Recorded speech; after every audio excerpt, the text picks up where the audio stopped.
नमस्कार, मैं हूं निशि शर्मा आपके साथ। आइए रुक करते हैं कुछ बड़ी खबरों की ओर।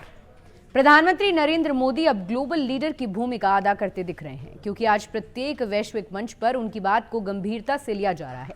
चाहे यूरोपीय देश हो या फिर एशियन देश या फिर मुस्लिम देश, उनकी बात को प्रमुखता से लेते हैं।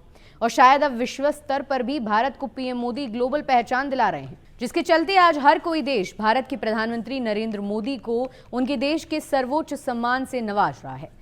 वहीं पीएम मोदी के सिर पर एक और ताज सज गया है। दरअसल ओमान के सुल्तान हैथम बिन तारिक ने पीएम मोदी को देश के सर्वोच्च नागरिक सम्मान ऑर्डर ऑफ ओमान से सम्मानित किया।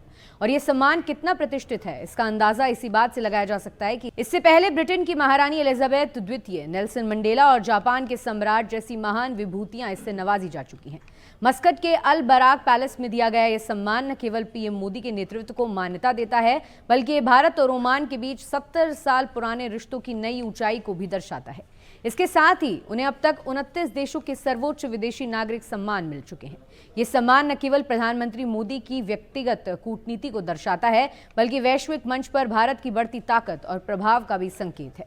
ऑर्डर ऑफ ओमान के साथ प्रधानमंत्री मोदी को अब तक 29 देशों के सर्वोच्च नागरिक सम्मान मिल चुके हैं। इसमें ब्राजील, फ्रांस, रूस, अमेरिका, श्रीलंका, भूटान, मिस्र, कुवैत, यूएई, सऊदी अरब और फलस्तीन जैसे देशों के बड़े सम्मान शामिल हैं।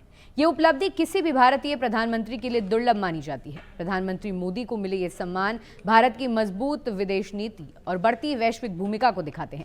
ओमान का यह सम्मान बताता है कि भारत अब केवल एक क्षेत्रीय शक्ति नहीं, बल्कि वैश्विक मंच पर भरोसेमंद और प्रभावशाली देश के रूप में स्थापित हो चुका है। ये सम्मान भारत और ओमान के बीच मजबूत और पुराने रिश्तों को सम्मान देने के लिए दिया जाता है।